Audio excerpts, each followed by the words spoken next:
عليهم ولا الضالين آمين. Alhamdulillahirabbil alamin.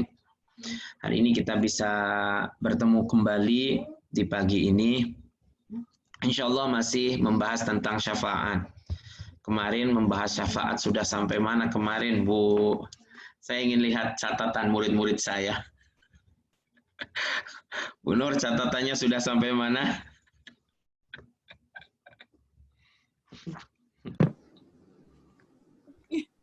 Doa lepas azan. Doa lepas Wasilah. azan. Wasilah, baik. Nanti wasilah akan kita bahas. Kita masih syafaat.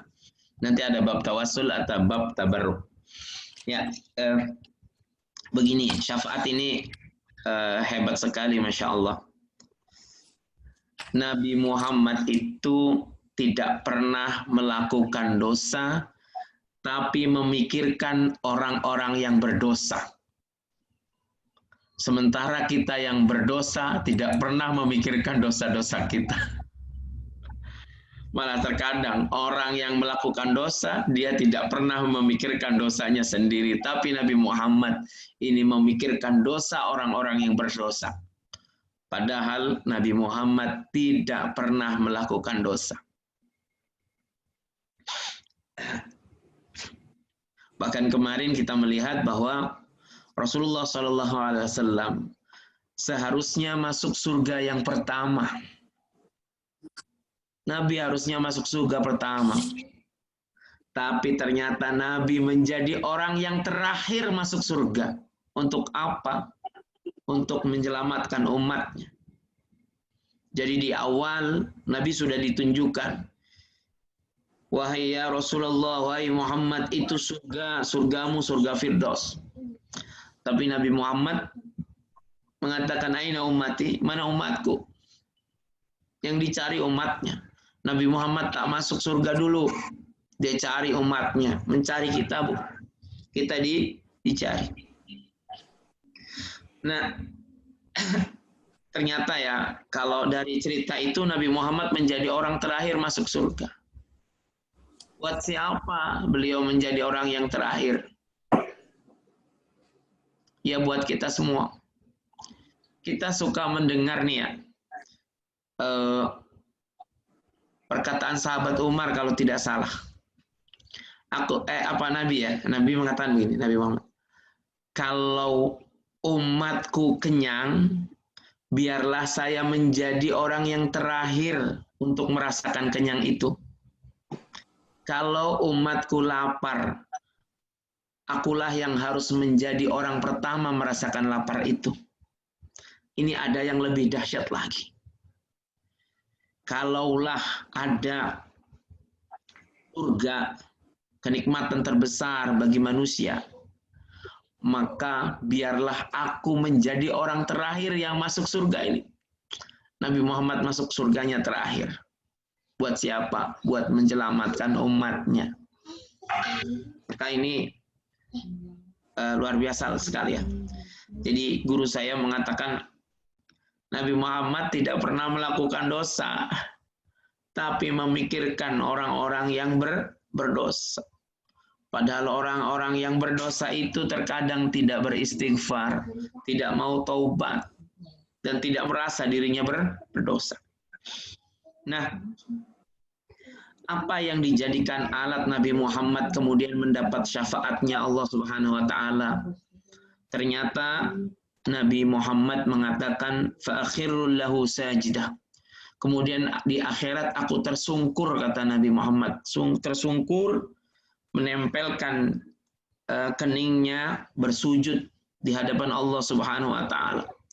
Nabi sujud tak bangun-bangun. Begitu lamanya Nabi Muhammad sujud, menangis, mendoakan kita semua. Malaikat pun hanya dapat melihatnya saja. Siapa yang membangunkan sujudnya Nabi Muhammad? Allah. Allah kemudian mengatakan, irfa' rosak. Angkatlah kepalamu, wahai Muhammad. Bangun.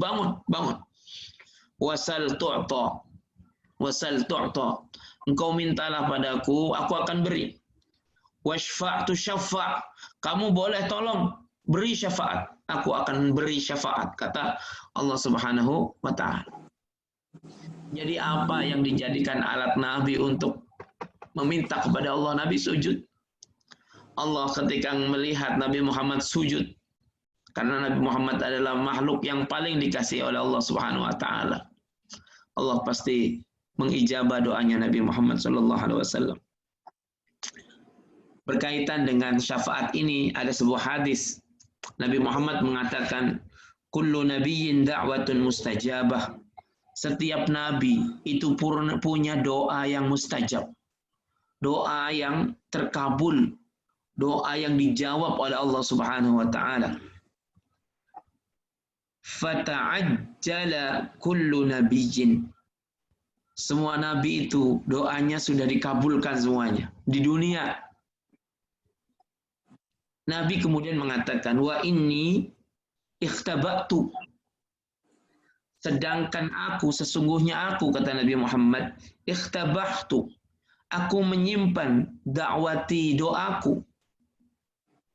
Syafa'atan li ummati yaumal qiyamah. Sebagai syafaat nanti di hari kiamat. Jadi Nabi itu doanya tidak diselesaikan di dunia semuanya. Karena Nabi menyimpannya untuk memberi syafaat. Nah, syafaat itu apa? Syafaat itu fahiyah, kata Nabi, nailah. Nailah, sesuatu yang akan didapatkan insya Allah. Bagi siapa? Bagi man mata min ummati. Bagi orang yang meninggal. Umatku yang meninggal. Min ummati. Dari umatku, la yusyrik billahi syai'an, yang dia tidak mensekutukan Allah, tidak meninggal dalam keadaan musyrik, maka dia pasti mendapatkan syafaat dari Rasulullah sallallahu alaihi wasallam. Nabi, kenapa Nabi Muhammad ini menyimpan doanya di akhirat? Karena Nabi yakin akhirat tidak membatasi kudratnya Allah Subhanahu wa taala. Tidak. Jadi jangan sampai kita berpikir begini. Ada orang yang memahami sebuah hadis, idza mata ibnu Adam in qata'a amaluhu illa min thalathin, sadaqatin jariyah aw ilmun yuntafa'u bih aw waladin salih yad'u lah. Jadi ketika manusia meninggal, amalnya semua terputus. Ini jangan kemudian dipahami bahwa manusia tidak akan mendapat pertolongan lagi. Itu salah. Ini inqata'a amaluh, itu artinya adalah terputus amalnya. Amal itu dalam bahasa Arab artinya bekerja. Jadi orang yang sudah meninggal ini tidak dapat bekerja. Bekerja apa? Sholat sudah tak bisa, puasa sudah tak bisa, zakat sudah tak bisa lagi. Ini artinya inqata'a amaluh. Tapi bukan maksudnya adalah inqata'a ajruh. Bukan terputus pahalanya. Jadi ketika ada orang-orang mendoakan kita, ada orang meninggal, kemudian disolatkan jenazahnya, kemudian orang-orang yang mensolatkan berdoa, Allahumma gfir lahum, warhamhum, wa'afihim, wa'fu'anhum, doanya sampai. Atau orang-orang yang kemudian bertakziah, kemudian membacakan Al-Fatihah yang dihadiahkan kepada jenazah, itu doanya akan sampai. Jadi ini maksud dari inqata'a amaluh, terputus amalnya, sudah tak bisa beramal lagi, tapi bukan putus pahala. Saya alhamdulillah sampai hari ini saya seringkali memberikan hadiah pada orang tua saya, terutama kalau membaca Quran. Saya niatkan ini hadiah buat almarhum orang tua saya, atau menghafal, saya niat bismillah, ini hadiah buat orang tua saya. Apakah saya nggak dapat pahala? Saya dapat. Jadi hari ini kalau membaca Quran, Bayangkan bahwa bismillah saya niat memberi hadiah buat orang tua. Nanti di akhirat itu akan terlihat. Orang tua akan kemudian orang tua akan terkejut ketika melihat kemudian bajunya bagus, kemudian mahkota bagus disaksikan oleh manusia seluruh dunia. Kemudian ayah dan ibu kita bertanya, "Ya Allah, bima kusina hadza ya Rabb, ya Allah ini karena apa?" Ternyata Allah menjawab, "Bi akhdi waladikumul Qur'an." Karena kamu dulu mengajarkan anakmu Quran atau menyuruh anakmu belajar Quran, itu anakmu. Bayangkan ini, makanya ini adalah hadiah. Jadi jangan salah memahami hadis ingkoto amalu itu dengan putus pahala, bukan. Putus amalnya, tapi tidak terputus pahalanya insya Allah. Apalagi punya anak-anak yang soleh. Baik, saya lanjutkan lagi. Ustaz. Iya. Nak tanya sikit boleh tak? Sebab Ustaz dah sentuh hadis tadi tu kan? Iya, boleh. Doa anak yang soleh tu, ya. Dekat situ Ustaz boleh tak terangkan sikit, adakah dia adalah anak biologi sahaja ataupun anak didik kita semua termasuk dalam penerangan dalam hadis tu? Baik, ya terkait itu waladun soleh yata'ulah. Anak yang soleh. Siapa yang doanya dikabul oleh Allah? Anak soleh atau sekedar anak? Anak soleh. Kalau kita ingin mendoakan orang tua dan doanya kita diijabah oleh Allah, mustajab. Kita harus jadi orang soleh dulu. Nabi mengatakan waladun soleh. Kalau tidak soleh, mungkin doanya tidak diterima. Maka ayo kita soleh dulu. Kalau sudah soleh, insya Allah doanya diterima oleh Allah Subhanahu Wa Taala. Berkaitan dengan anak walad. Walad ini anak itu ada 3 pengertian anak sebenarnya. Menurut Ali bin Abi Thalib kalau tidak salah beliau mengatakan anak itu yang pertama anak kandung, yang kedua itu apa kalau Indonesia mengatakan mertua. Orang tua itu ada 3. 1 orang tua kandung, yang berikutnya guru kita itu orang tua kita. Guru itu orang tua kita. Saya masih muda, umurnya 30-an. Murid saya 60, tetap saja mereka anak-anak saya. Saya harus nah, itu anak-anak. Terus berikutnya, apalagi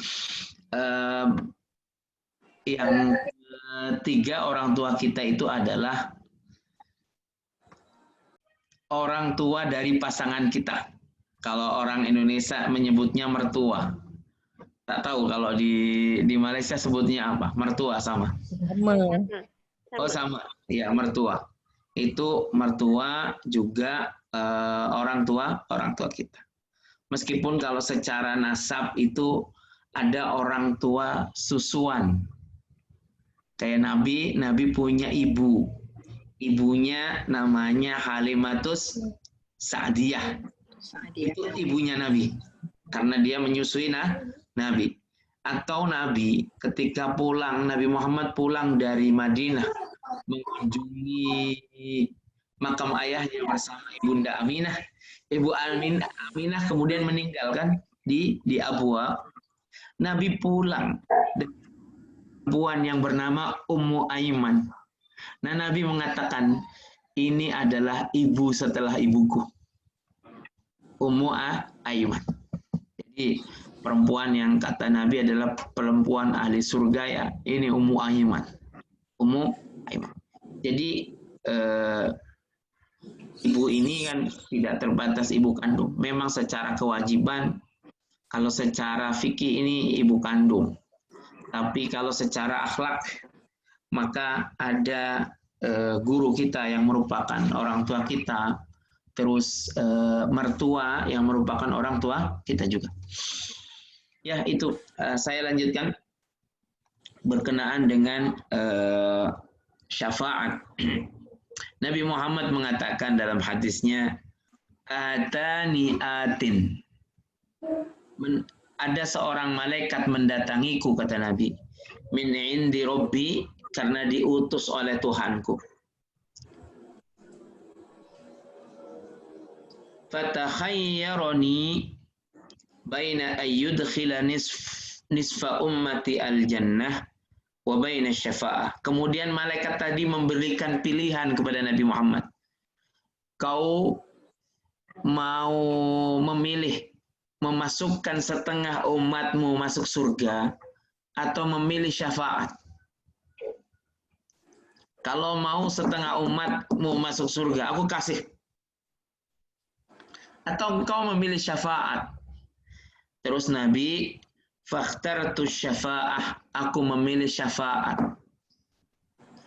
Wahiyya, dan syafaat itu liman mata la yusyrik billahi syai'an. Syafaat itu bagi orang yang meninggal dalam keadaan tidak menyekutukan Allah, dalam keadaan muslim, tidak dalam keadaan musyrik. Kenapa Nabi memilih syafaat? Nabi kemudian mengatakan li'annaha a'am, karena syafaat itu lebih umum. Wa akfa, dan lebih banyak, lebih ramai orang diselamatkan dengan syafaat. Atarawunaha lil mu'minin al muttaqin. Wahai sahabatku, apakah kau mengetahui syafaat itu hanya untuk orang-orang bertakwa dan orang-orang beriman saja, kata Nabi. Nabi kemudian tidak seperti itu. Walakinnaha, akan tetapi syafaat itu lil mudhnibin al khatti'in al mutalawwithin, untuk orang yang berdosa, untuk banyak salah, untuk orang yang kotor. Itu syafaat. Nah, lalu bagaimana syafaat Rasulullah di hari kiamat? Ini nanti nyambung dengan pengertian yang lain. Yud'auna yaumal qiyamah,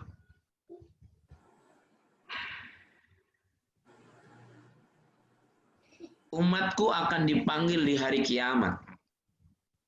Qurran muhajjalin, dalam keadaan wajahnya cerah, bersinar, min asaris sujud, karena bekas sujudnya.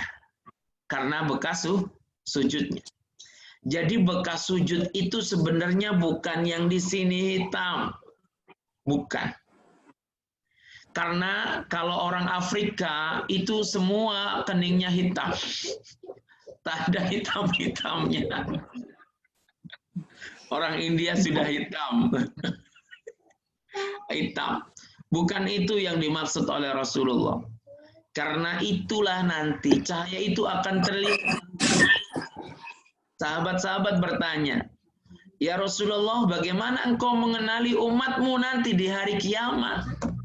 Kan ada umat dari zaman Nabi Adam, Nabi Nuh sampai akhir zaman, begitu ramai sekali, begitu banyak sekali, wahai Rasulullah.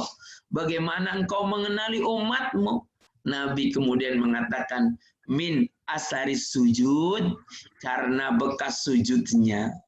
Yang pasti itu bukan hitam-hitam di sini, bukan. Tapi bekas sujud itu adalah, kalau di dunia itu namanya ketawaduan. Karena sujud intinya adalah kita merendahkan diri serendah-rendahnya di hadapan Allah Subhanahu wa Ta'ala. Itu artinya asari sujud. Karena dulu ada anak asuhnya Abdullah bin Umar. Anak asuhnya Abdullah bin Umar ini datang ke Umar. Siapa kamu? Aku anak asuhmu, wahai Ibnu Umar. Oh, terus itu apa yang ada di keningmu? Ini bekas sujud. Kata Ibnu Umar, kamu tahu tak? Aku menjadi sahabat Rasulullah, menjadi sahabatnya Abu Bakar, menjadi sahabatnya Umar bin Khattab. Kamu lihat nggak? Di Rasulullah ada seperti itu tak? Di Umar dia punya bekas sujud di sini tak? Abu Bakar dia punya sujud di sini enggak? Tidak ada satupun yang ada bekas sujud seperti itu. Jadi ini jangan salah paham dengan bekas sujud. Mungkin karena kulitnya sensitif, ya jadi ada hitamnya gitu ya. Jadi jangan terpaku dengan fisik, jangan lihat fisiknya. Karena tadi bekas sujud yang dinilai oleh Rasulullah bukan itu. Tapi bekas sujud. Bekas sujud inilah yang akan membuat Nabi Muhammad tahu orang yang di neraka itu umatnya. Kenapa? Karena kening yang pernah untuk dipakai untuk bersujud tidak dapat dibakar oleh api neraka. Maka Nabi Muhammad bilang, itu umatku, selamatkan itu umatku. Itu karena sujud. Maka ketika kita sujud, kita harus ingat, ya Allah, ini kening saya. Mudah-mudahan kening saya ini dikenali oleh Rasulullah SAW. Sujud. Maka sujud itu peristiwa yang luar biasa. Ibu-ibu kalau ingin tahu bagaimana cara sujud yang nikmat sekali, yang khusyuk sekali, maka ibu-ibu rasakan bahwa, ya Allah, ini keningku. Tidak semua kening ini engkau takdirkan bersujud. Tapi yakin bahwa amal di dunia yang paling nanti dikenang di hari kiamat itu sujud. Maka ketika sujud saya kadang-kadang begini, ya Allah, terima kasih. Dari bermiliar-miliar orang, berjuta-juta orang, Kau takdirkan saya termasuk orang yang bersujud. Ya Allah, alhamdulillah, alhamdulillah, alhamdulillah. Karena ini yang membuat kita selamat. Orang masuk neraka pun itu dapat dikenali oleh Nabi. Gara-gara apa? Gara-gara bekas sujud, kata Nabi, tidak pernah dapat dibakar oleh api neraka. Ini.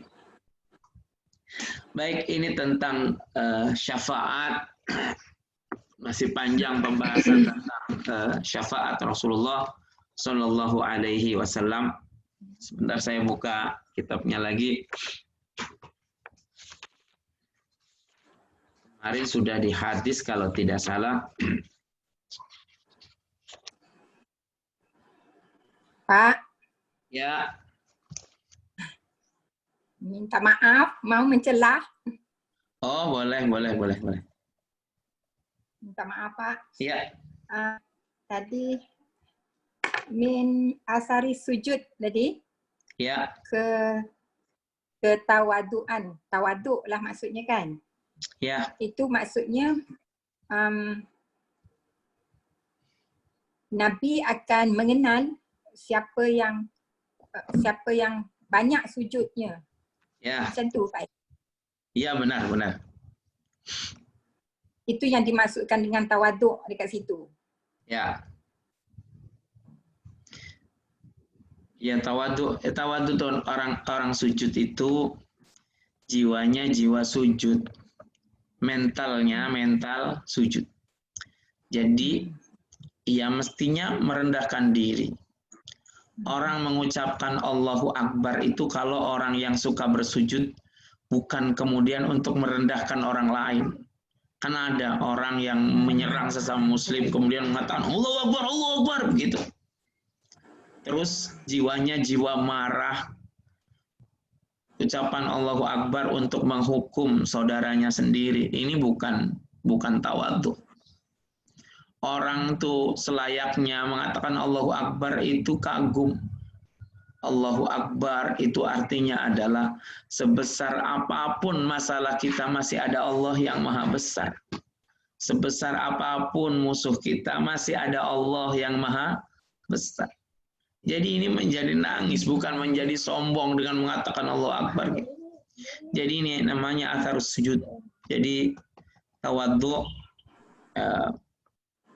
ini salah satu asarnya. Nanti saya baca lagi. Oh ya, saya sudah pernah bahas itu di YouTube saya. Nanti saya ini ya. Oh ya, saya YouTube-nya saya berhenti, belum syuting lagi. Jadi nanti saya share.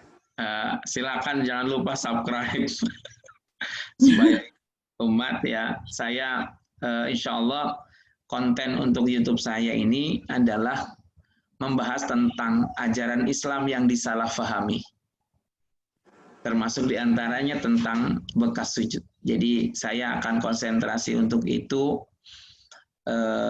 ajaran-ajaran Islam yang disalahfahami.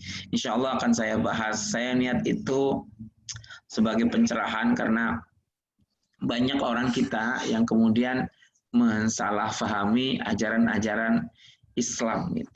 Dan ini bagi saya salah besar. Apalagi untuk urusan begini, urusan banyak laki-laki yang bersemangat untuk masalah poligami misalnya begitu ya. Saya ingin mengatakan bahwa Nabi Muhammad itu menikah dengan satu orang itu lama sekali. Tak akan menduakannya. Khadijah ini tak pernah diduakan oleh seorang Nabi Muhammad. Jadi ini juga nanti harus dibahas panjang. Nanti insya Allah di YouTube saya akan ini mengulas itu semuanya. Sahabat Ali juga tak pernah. Ali tak berani karena Ali mengatakan kalau menduakan Fatimah akan menyakiti Rasulullah Sallallahu Alaihi Wasallam.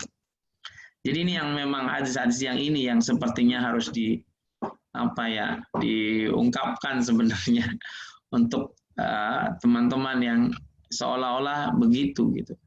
Jadi nanti ada insya Allah pembahasannya lebih banyak lagi. Saya cari dari kitab-kitab yang mu'tabar, yang dipercaya insya Allah. Baik, berikutnya ini tentang hadis tentang bekas sujud ini. Jadi Nabi Muhammad ini hadis potongannya. Amarallahu ta'ala al-rasul.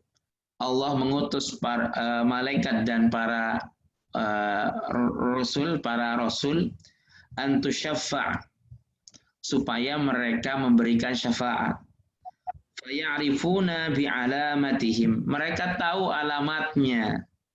Mereka tahu alamatnya. Apa? Innan nara ta'kulu kulli syai'. Sesungguhnya ta'kulu kulla syai'.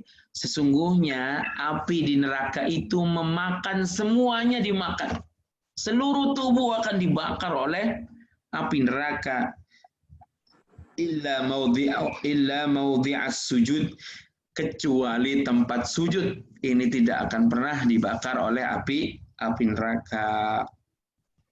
Yaitu syafaatnya Rasulullah Sallallahu Alaihi Wasallam. Atan, ambilkan charger lagi ininya, baterainya mau habis. Silakan boleh bertanya. Bentar, saya bahas ini ya chatnya ya. Boleh chat, boleh sama. Oh ya, Ustadz, semalam Ustadz ada yang memberitahu tentang syafaat Nabi kena umatnya yang menyebut la ilaha illallah seumur hidupnya. Juga akan Nabi mohon untuk keluarkan. Kalau dia hanya menyebut tapi tak pernah sujud, adakah Rasulullah mengenali itu Ustadz? Ya. Jadi begini, salah satu di antaranya kan Nabi mengatakan bahwa di akhir ini umat Nabi yang terakhir, terakhir. Wallahu a'lam tandanya seperti apa. Kalau saya menerangkan tentang tandanya sujud ya tadi hadisnya seperti itu. Tapi memang ada riwayat bahwa man qala la ilaha illallah dakhalal jannah. Jadi siapa yang pernah mengatakan la ilaha illallah maka dia akan masuk surga gitu. Seperti apa Nabi Muhammad mengenalinya wallahu a'lam ya. Wallahu a'lam. Yang pasti kemarin di sebelum ini Nabi itu sudah meninggal saja, Nabi tahu tentang apa yang dilakukan oleh umatnya. Jadi hadisnya tentang hayati khairul lakum gitu. Tuhdisuna wa yuhdatsu lakum. Fa idza ana mittu kana wafati khairul lakum. Jadi Nabi meninggal saja, Nabi tahu tentang umatnya. Ketika umatnya berbuat baik, hamidullah, aku muji Allah. Ketika umatku berbuat buruk, istighfartu lakum, aku memintakan ampunan untuk. Jadi Nabi Muhammad secara personal insya Allah tahu satu persatu umatnya. Ini kelebihan yang diberikan oleh Allah Subhanahu wa taala. Seperti apa tandanya orang yang hanya mengucapkan la ilaha illallah saja di akhirat, wallahu alam. Saya tak dapat menerangkannya tanpa ada ilmunya. Baik. Berikutnya Bu Nur barangkali masih bertanya. Masih lagi berkait dengan bekas sujud tadi Pak. Bekas sujud. Jadi bekas sujud tu yang berkaitan dengan tawaduk tu. Jadi salah satu mungkin masa ialah tanda lebih banyak kita bersujud, Rasulullah akan tahu. Itulah macam Bapak kata tadi, Nabi akan tahu. Ya. Jadi apa amalinya sekarang, kita kena banyak-banyaklah bersujud, dan masa bersujud tu supaya kita minta yang insyaAllah Rasulullah akan kenal kita. Macam tu Pak kan? Ya, betul. Jadi ya perbanyak sujud. Bukannya begini.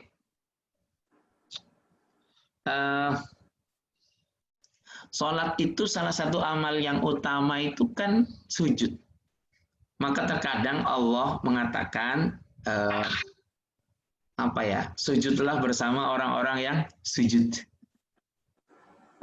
Bersama orang yang sujud. Artinya ya bukan sujud saja tapi sholat.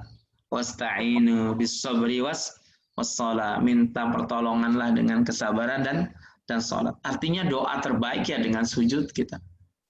Sujudlah kita. Bukankah Nabi Muhammad ketika ada masalah apapun yang jadi alat buat Nabi untuk meminta kepada Allah bukannya sujud? Nabi sujud. Maka ibu-ibu nanti biasakan sholat hajat, Bu. Ada anak di rumah, anaknya membuat ibunya garang. Wudu, sholat, ya Allah. Engkau yang membolak-balikan hati. Sujud, doa. Ini meminta pertolongan Allah lewat sujud. Nabi Muhammad seperti itu. Ketika keluar rumah, kemudian melihat langitnya gelap, padahal itu gelap karena akan hujan. Nabi Muhammad sujud, ya Allah, jangan kau beri hujan ini hujan azab. Ketika kemudian sujud syukur, alhamdulillah ini hujannya hujan rahmat, gitu. Jadi harus banyak sujud. Apalagi ibu-ibu yang suka garang ke anaknya, harus rajin sujud. Kalau anaknya membuat ibu-ibu garang, tidak sabar sujud. Jangan sampai kemudian anaknya membuat kita marah, kita sujud. Kalau perlu, tak apa, kita doa satu orang, kita sholat hajat ini kan kapanpun boleh. Hajat kapanpun. Contoh ada orang yang sakit, boleh kok. Kemudian kita usolli sunnatan rok'ataini lillahi ta'ala salat.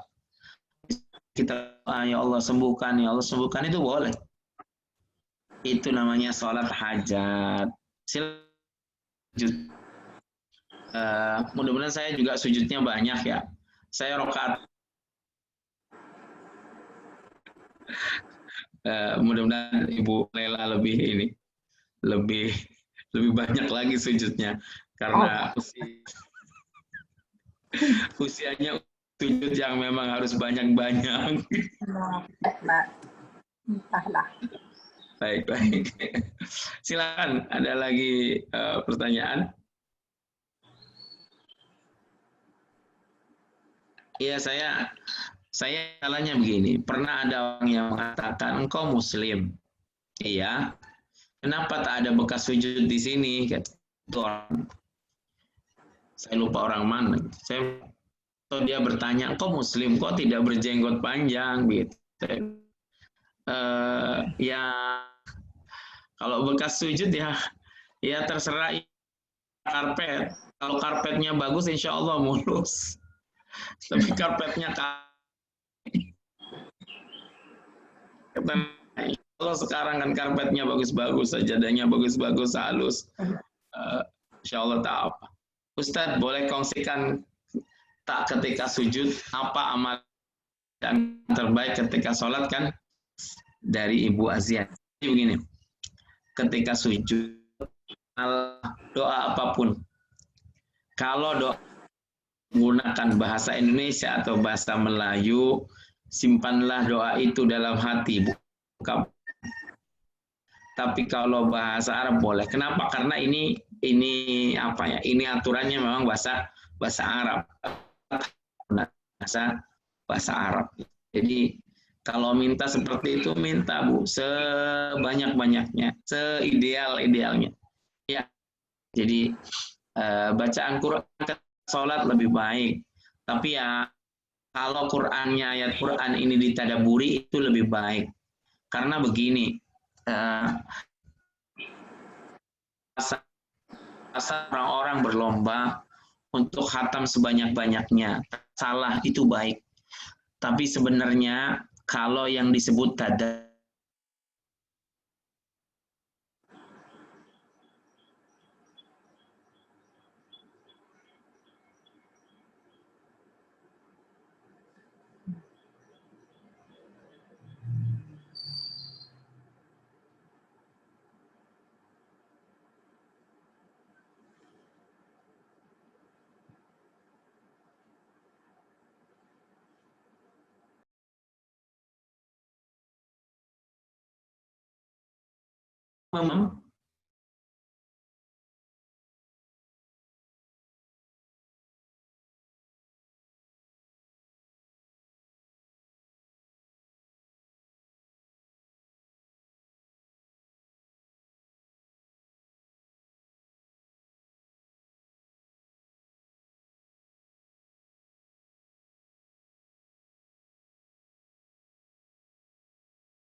maaf, internetnya apa?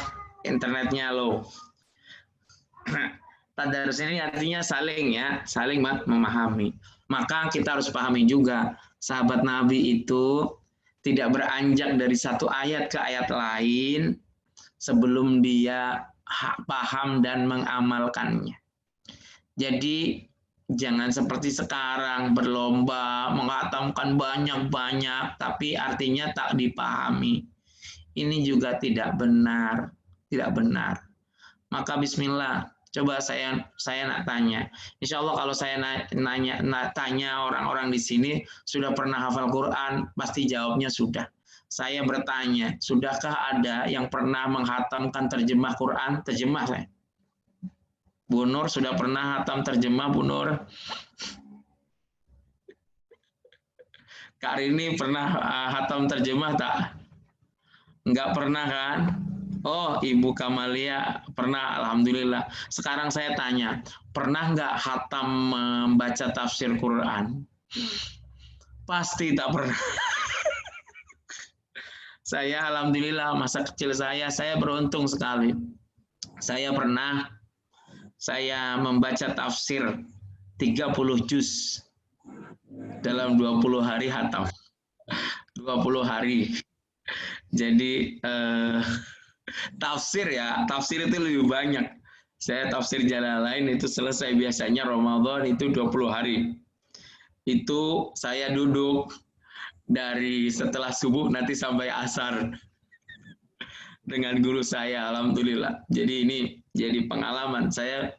Tadinya saya sangat ingin Ramadan ini saya ngaji, tapi karena pagi tugas mengajar, bismillah lah saya nanti. Alhamdulillah sekarang ada video yang diupload via Facebook atau YouTube ya, dari guru-guru kami yang masih hidup. Insya Allah saya niat nanti setelah Ramadan ini berakhir, saya akan belajar satu-satu kitab itu dan harus hatam, insya Allah, mudah-mudahan bisa.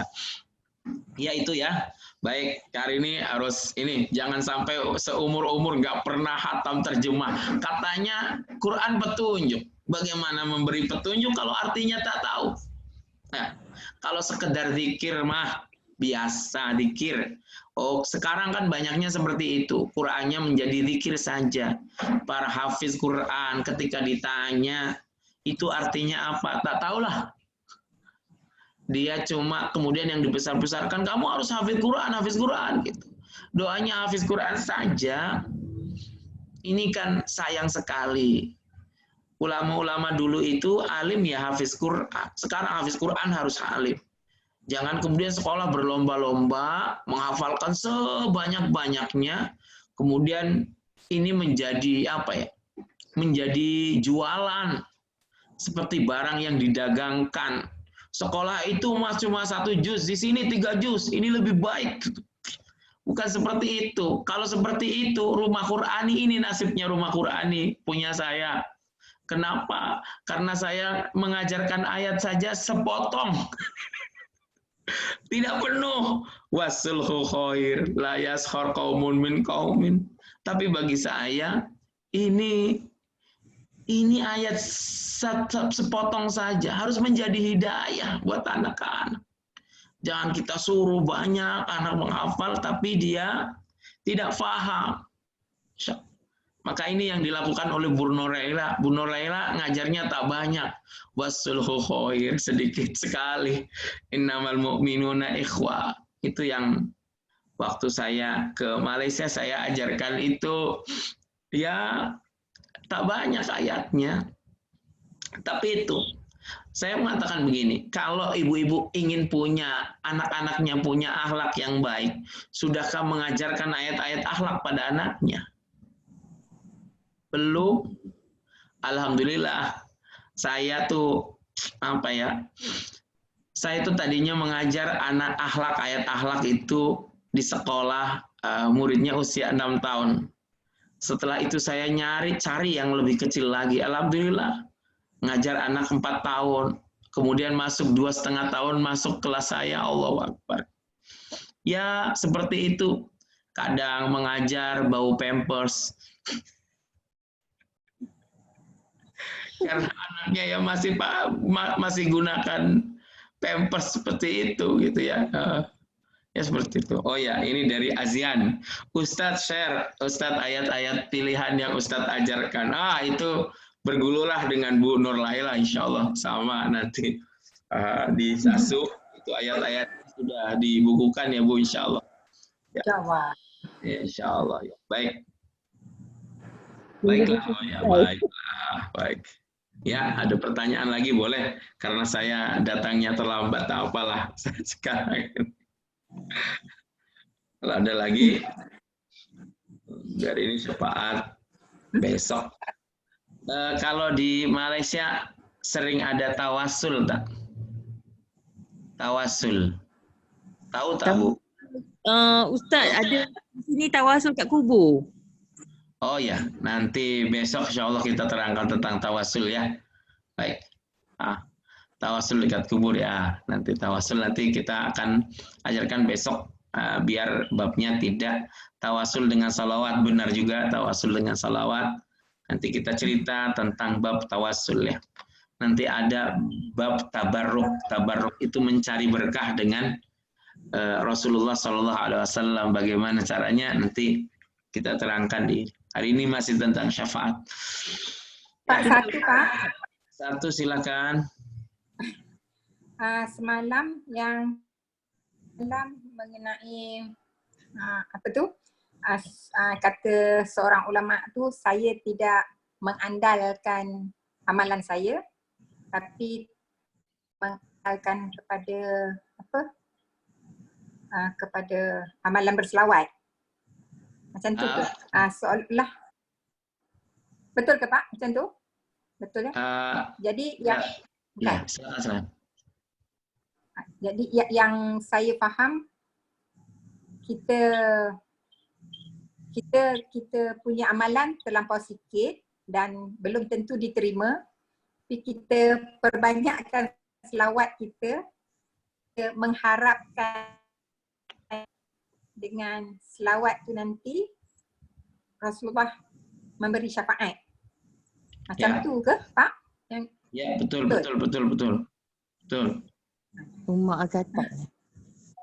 Ya, jadi salawat dari guru saya, dia kalau setelah tahajud dia salawat ini, apa ya? Maulaya salli wa sallim daiman abada ala habibika khairil khalqi kullihim. Gitu. Terus ada di situ satu salawat yang saya kalau memahami maknanya, saya merasa bahwa saya tak dapat mengandalkan amal saya, tak dapat menggantungkan amal saya dengan diri saya. Apa syairnya ini yang biasa dibaca guru saya, Ini ada di kitab Burdah seperti walayyadhiqa Rasulullah jahuka bi. Ya Rasulullah, kedudukanmu, pangkatmu di sisi Allah Subhanahu wa taala itu tidak membuatmu susah untuk menolong kami. Ini ketika setelah tahajud. Ya Rasulullah, kedudukanmu di sisi Allah nanti di hari kiamat itu tidak sulit untuk membuatmu menolong kami. Engkau leluasa, engkau mudah untuk menolong kami nanti di hari kiamat ya Rasulullah. Idzil karimu tajalla bismi muntakimi. Ketika Allah yang Al-Karim kemudian berubah bismil muntakimi sebagai zat yang menyiksa orang-orang yang berdosa. Ya. Jadi ini di ini. Walayyadhiqa Rasulullahu jahuka bi idzil karimu tajal la bismil muntaqimi. Ini harapan ya Rasulullah, engkau di akhirat adalah orang yang paling diperhatikan oleh Allah Subhanahu wa taala. Kedudukanmu itu tidak membuatmu susah. Engkau mudah menolong orang yang akan engkau doakan untuk diselamatkan. Ketika Allah yang Al-Karim, yang mulia, yang sifatnya mulia, ini di akhirat berubah bismil muntakim. Al-muntakim itu artinya zat penyiksa orang-orang yang berdosa. Ini dari guru-guru kami. Silakan. Seperti itu ya Bu Nur. Ini pertanyaan berikutnya, tawasul dengan ya benar, qasidah burdah. Ya baik. Qasidah burdah. Ini syairnya luar biasa, tapi saya sepertinya harus berguru dulu tentang maknanya qasidah burdah. Nanti kalau saya sudah berguru, insya Allah dapat diajarkan lagi. Tawasul dengan salawat ya, ada tawasul dengan amal baik boleh ya. Nah yang sering jadi masalah nanti adalah tawasul dengan amal boleh, kenapa bertawasul dengan Rasulullah tak boleh? Sementara selain Allah itu makhluk Allah. Benar? Di dunia ini selain Allah itu makhluk Allah. Kenapa bertawasul dengan amal boleh, sementara bertawasul dengan Rasulullah yang merupakan makhluk paling mulia tak boleh? Ini jawaban buat orang-orang yang kemudian menganggap tawasul ini syirik. Dan ini di Indonesia banyak seperti ini, atau Saudi Arabia ini banyak sekali. Tapi insya Allah saya sering menghadapi mereka bahwa ya tawasul ini ya boleh seperti ini pengertiannya gitu. Baik, itu saja kalau tak ada pertanyaan. Terima kasih buat Usrah Sahabat Ibu Nazra ya Bu. Ya. Yang telah menjadi wasilah kita untuk berbagi ilmu di sini. Makasih Bu Nur Laila yang udah menggantikan saya kalau saya terlambat dan menghimpun ibu-ibu semuanya. Sebagian ada beberapa yang masuk ke SMS ke saya mohon maaf kalau SMS ini kalau message ini kalau bahasnya lama saya jawabnya sama, mohon maaf karena di akhir-akhir ini saya sibuk membagi zakat, saya naik ke gunung-gunung, saya mencari orang-orang miskin memang untuk diberi zakat karena dapat amanah seperti Bu Nur Laila. Saya amanah sama saya merasa saya kemarin mengatakan dengan istri saya Ramadan ini baca Qur'annya tak banyak. mengajar Qur'annya banyak, tapi baca sendiri tak banyak. Ketika saya punya waktu yang luang untuk membaca Qur'an, ternyata ada panggilan lagi untuk membagikan zakat. Bagi saya begini, kalau sekedar membaca Qur'an itu mungkin pahalanya buat saya diri sendiri dan orang tua. Tapi ketika membagi zakat, saya dapat memberikan kebahagiaan, manfaatnya bisa dirasakan oleh semuanya. Dan itu lebih baik, seperti itu. Ya, itu saja. Terima kasih buat semuanya. Mohon maaf. Mari kita baca sholawat di akhir agar kita dapat syafaatnya Rasulullah SAW. Saya suka menutup doa saya dengan ini. Ya Rabbi bil Mustafa balligh maqasidana waghfir lana ma madha ya wasi'al karami maulaya salli wa sallim daiman abadan ala habibika khairil khalqi kullihim huwal habib alladhi turja syafa'atuhu likulliha من الأهوال مقتحم مولاي سلم دائما أبدا على حبيبك خير الخلق كلهم. Terima kasih buat semuanya. Assalamualaikum warahmatullahi wabarakatuh. Terima kasih Ustaz. Ya, Terima kasih Ustaz. ya sama-sama.